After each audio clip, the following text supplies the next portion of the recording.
Hi guys, welcome back to another Matchbox custom. Today's video we've got a Ford Transit 1986. This makes it a Mark III. And from the factory this was a medical van of some variety. Nothing that I've ever seen here in the UK, so therefore it won't be being put back to that. It will just be a plain white van at the end, which is a lot more common than a medical van with no lights on the roof. So, as you can see, it's not in the best of conditions, but it makes for a good video. I'm taking it off the turntable now for a closer look, and as you can see on the side it is very play worn. There is virtually no paint left on this side. The base and the wheels seem to be fine condition, however the axles are a little bit rusty. This side not so bad, the front again not so bad, however you can see the window section and the headlights are very yellowed, but this shouldn't be too much of a problem. And checking out the rear now, and the majority of the paint is still there, but there are apparent play wear signs. And the wheels all still roll, so nothing a quick clean up of the axles won't fix. Moving on now, clamping it securely into the jeweler's vise, and ready to drill out the base. Now if you remember in my previous video I did promise you a good giggle. Well, stay tuned, you're about to get it.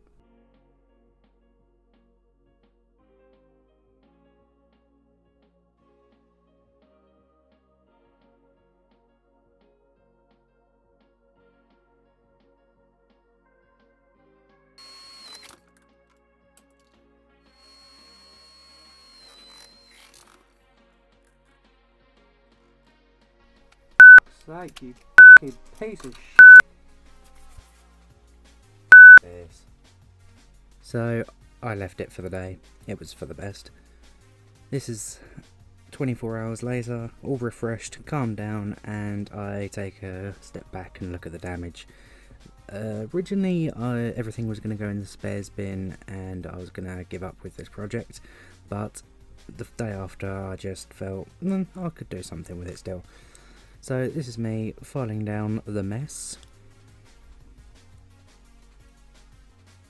not knowing at this point how much I've removed of the original post. Probably too much to put the original base back on without any modifications, but we shall see.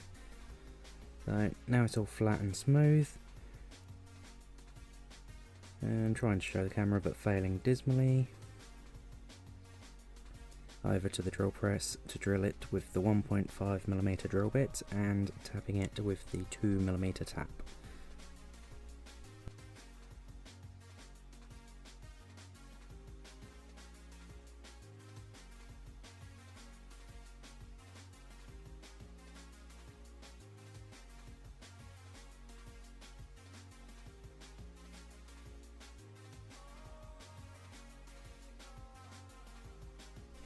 Now that's the drilling and tapping done. Now over to the sink to remove that dreadful paint.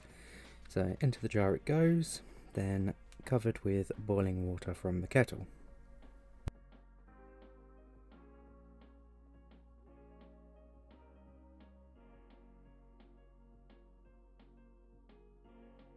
Then in goes 1 tablespoon of caustic soda.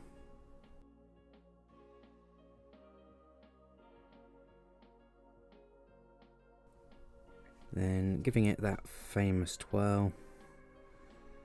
I don't know why I do that, but it clearly makes me feel better at the time.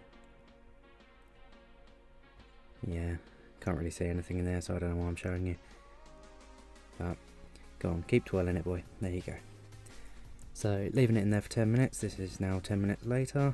Giving it another twirl. This time for a reason, is to remove the loose paint, which gets poured down the drain. It doesn't matter as it is drain cleaner anyway. I don't think my drains are ever going to get blocked. And then the paint just rubs off nicely under some warm running water. And this is the final result. Even the inside came off this time, which is a nice surprise as it didn't on the previous two. Now over to the Dremel Tool, which is a tack life rotary tool. And it's got the, I think that's a medium stiff wire brush cup.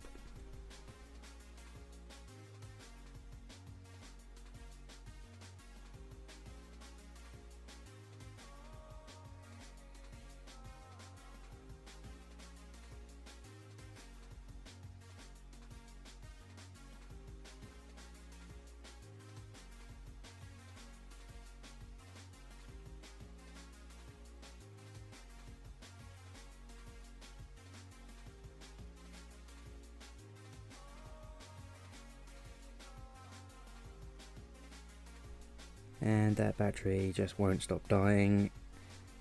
I don't know why, but I keep turning it back on hoping that's going to do something. It doesn't. So over to the real Dremel now,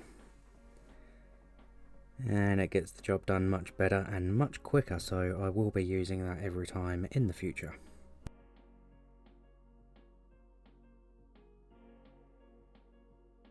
And now that's all done, nice and shiny and oxidization removed, over to the paint booth where it gets its first coat of white gloss. No primer this time, as it will not need it in my opinion. And followed by a second coat of gloss, all very quickly of course. And that's the result. Then a coat of lacquer, and how shiny is that? Very nice. One more coat of lacquer. Ready for the final result. Beautiful. That's a good paint job there.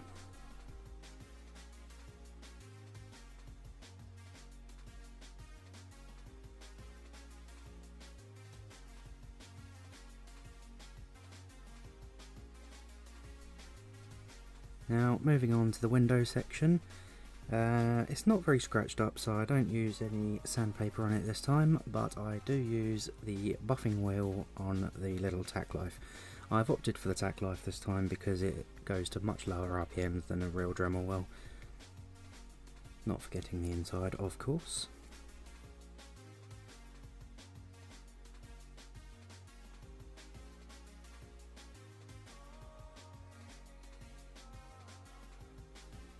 And luckily, first time it did come up very nice.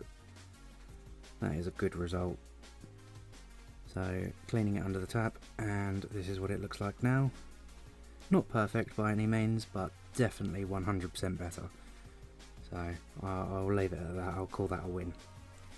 So that's now ready to be dipped into the pledge solution in the kilner jar.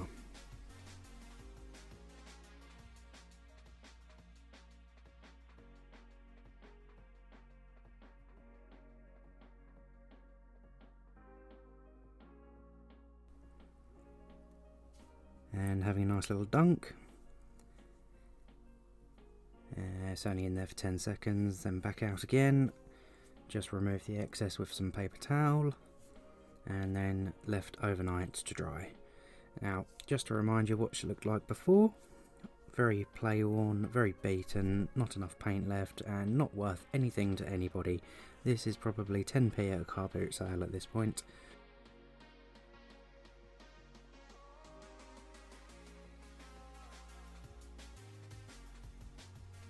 And ready for the big reveal. Boom. Absolutely beautiful. Painted in some nice details like the little blow forward badges and some orange on the indicators. I've re-chromed the wheels, and then windows came out absolutely lovely. Really impressed with the result there. A nice little black panel where the number plate lights would go. I will do a number plate for it on a decal at some point when I do my decal video how to. Anyway, that's it for today. Thank you so much for watching. See you in the next one. Bye for now.